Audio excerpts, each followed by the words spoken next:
Marketplace Virginia, which really is the proposal that's in play. The Republicans in the House have not come forward with an alternative. Right now, they're in the position of just saying no. And it is a rather perplexing position to those of us who are looking at this rationally, both from a cost savings perspective to the state and from a humanistic perspective. You know, Marketplace Virginia, we designed it in a way to try to address what we consider to be legitimate concerns with the traditional Medicaid expansion program. So under Marketplace Virginia, although individuals would be insured through an insurance plan, they would all be under a managed care model, which would allow the state to actually monitor costs and to ensure that there was a gatekeeper available to direct the client to whatever specialty care he or she may need. So we thought that was a very important aspect of Marketplace Virginia. There's also a requirement that individuals would pay 5% of their income.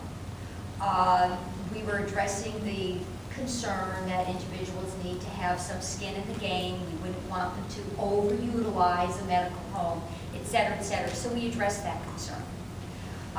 You know, there were some concerns raised about fraud and abuse. Virginia has the tightest Medicaid program in the country. We have less than 0.3% of any type of fraud on either the provider side or on the applicant side. So it's pretty amazing. And point of fact, most of the fraud and abuse, it takes place in a fee-for-service model, not in a managed care model.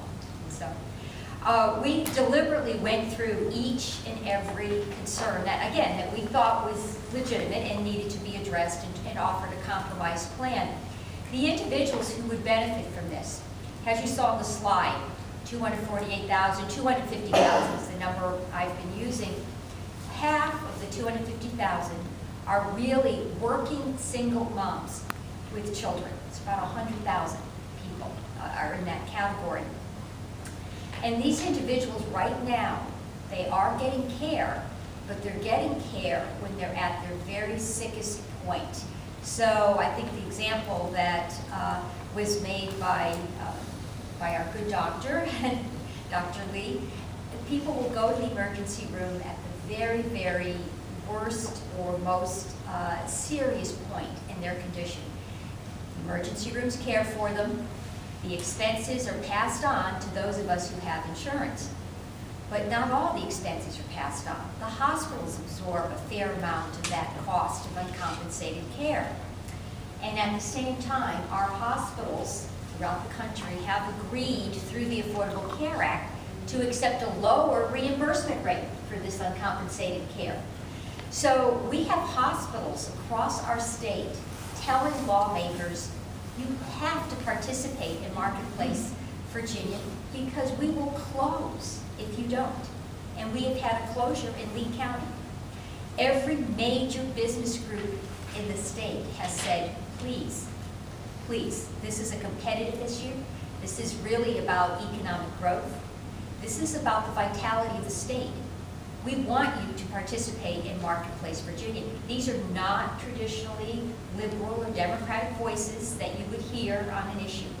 These are your mainstream state Virginia Chamber of Commerce, the Northern Virginia Chambers of Commerce, Tidewater, Richmond, all those areas have come on board. So this is something that makes a lot of sense. And finally, I will conclude by saying, you know, mental health seems to be the issue of the day, and I thank God it's time has come, and I believe that the General Assembly will in fact make progress in the mental health area, especially when it comes to crisis intervention. But what many of you don't know is under the Affordable Care Act, or this Marketplace Virginia, there would be $200 million coming into our state every year for mental health services. And those dollars, you know, flowing through the insurance plans would be available for therapist care, for medication, for community, any kind of community-based services, treatment plans. and would probably be available to help us in serving some of our ID population or our mental health population that right now needs services with their housing. $200 million. And that's a very, very important thing. 77,000 Virginians would be eligible. They're right now receiving mental health services and are not insured. Going on 7 minutes. Okay. So I'm sorry. So I'm a moment over. And I could go on forever. Just for the benefit, I'll say one more thing, and I'll be quiet. I'll be quiet because having sat with Jay Bissett and Walter Tejada, you know, the cost of providing health care to state and local prisoners, it's just exorbitant. It is the fastest growing human service element in the county budget.